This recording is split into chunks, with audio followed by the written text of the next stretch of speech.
Hey everyone, welcome back to our channel. If you're upgrading your iPad or just need to switch data between devices, you're in the right place.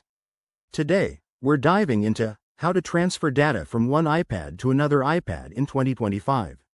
With Apple's latest features, this process is faster and more straightforward than ever.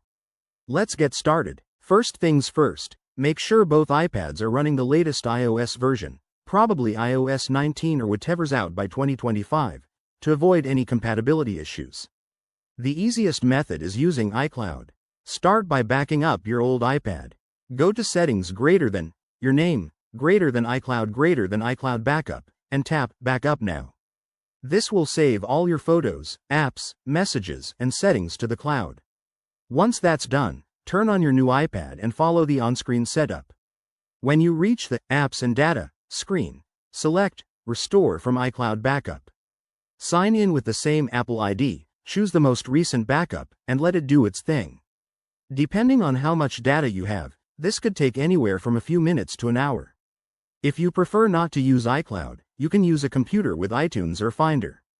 Connect your old iPad to your Mac or PC, open iTunes or Finder, select your device, and choose to back it up.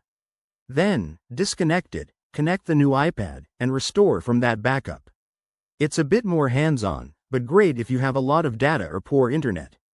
Apple's Quick Start feature is another handy option for 2025 models. Just place the two iPads close together, follow the prompts on your old device to scan a code on the new one, and it will transfer your data wirelessly. Remember to keep both devices charged and connected to Wi-Fi for the best results. One quick tip. Not all data transfers automatically, like some app-specific files, so double-check everything after the process. If you run into issues, restart both devices or contact Apple support. There you have it. Transferring data between iPads in 2025 is a breeze.